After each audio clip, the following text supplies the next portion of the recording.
Unemployment below 250,000 for the first time since 1990. It's payback time. The Taoiseach promises radical tax cuts in the budget.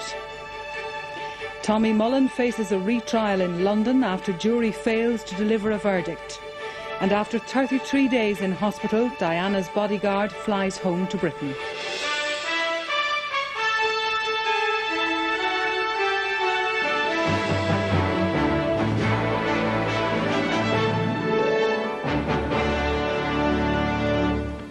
Good evening. The number of people on the dole is now below 250,000 for the first time since 1990. Figures published today show that unemployment fell by over 9,000 last month. Seasonally adjusted, the figure is down 3,000. The Irish Congress of Trade Unions welcomed the news but said the booming economy was thriving on low pay. In a submission to the Minimum Wage Commission, it has sought a minimum hourly rate of £5. Yesterday came the announcement that the public finances are in the best state for 50 years. Today, the monthly dole figures provided further good news. The unions have already flagged their demands on the tax front. Now a minimum wage of £5 is on their shopping list. 249,328 people were signing on during September, down more than 9,000 on the August figure. The numbers on the register traditionally drop in September, but this is the biggest fall yet. When seasonally adjusted, the figures stand at 251,100. That's a drop of 3,000. Over the past 12 months, the number of people in receipt of dole payments has fallen by more than 29,000, bringing the figure below the 250,000 mark for the first time since 1990. Well, I think it's a combination of both fraud control, but also initiatives that have been taken by the department in regard to getting people back to education and training, and also getting people back into work.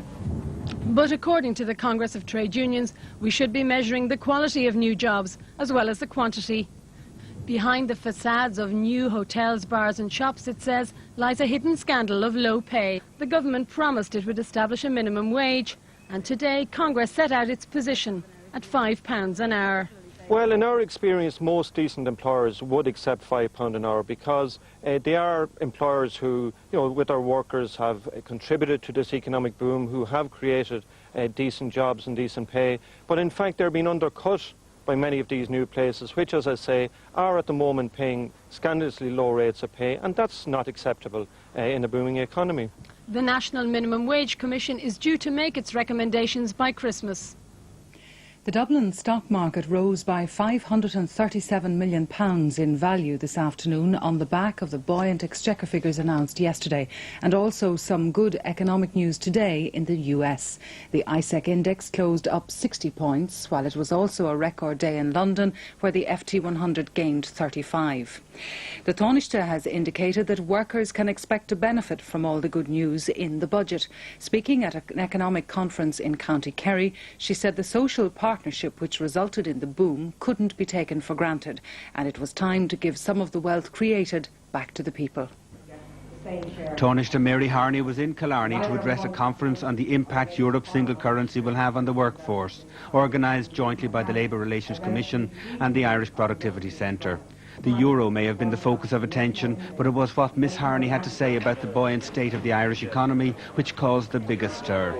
She said that the success of the Irish economy was due to the social partnership, that our social partnership cannot be taken for granted, and that it was now time to give the money back to those who created the boom, the Irish workers. The workers of this country have created the boom, and it's now payback time for them. And the government in its first budget on December 3rd will be introducing radical reductions in income tax. There's talk about £500 million in tax cuts. Is that reasonable, or do you think it could even do more? Well, I'm not going to be specific about the figure because that's not agreed by the Cabinet yet, but certainly we could talk in terms of substantial tax cuts in the December budget.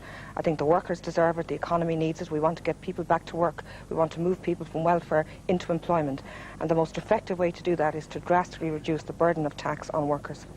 The Taoiseach's comments went down well with Des Geraghty, Vice President of the SIPTU trade union, who has led the campaign for £500 million of tax cuts. I'm absolutely delighted to hear that the government may be taking seriously the demand of SIPTU, that they give back 500 million in tax breaks in this budget We believe this is the time to do it because the Minister has the greatest flexibility.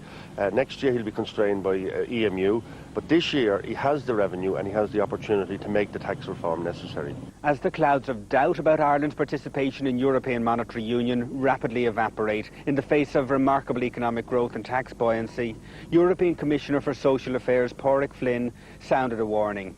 He said that economic growth alone is not enough to tackle the serious jobs problems in Ireland and elsewhere in Europe. Rather, he said, now is the time to reform our social welfare systems to make them more work-friendly. While the good times are here for some, there's been a warning that the gap between rich and poor is widening.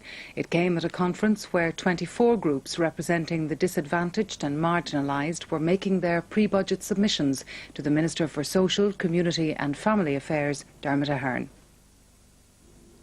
More good news for the economy then, but good news for whom? Today, groups representing the disadvantaged and marginalised in our society explained how the Celtic Tiger has passed them by and made their claim for a slice of the pie in next December's budget. And there was a grim warning that for some people, things are getting worse rather than better.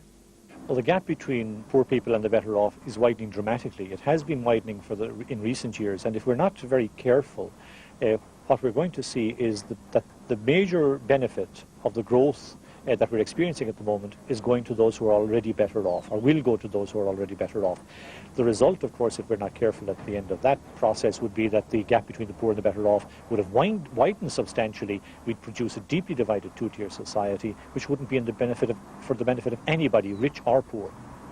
Among the groups asking for priority treatment in the next budget were senior citizens who want their pensions to be linked to the average industrial wage and who point out that it was their spirit of self-sacrifice which has left the country in the strong financial position it is in today. And that was the spirit that built this country. And that's the spirit now. We've made our investment in the country. Now we're looking for the dividend. People with disabilities also feel left out of the economic boom. People with disability are still the most marginalised group in society, and they're because of their lack of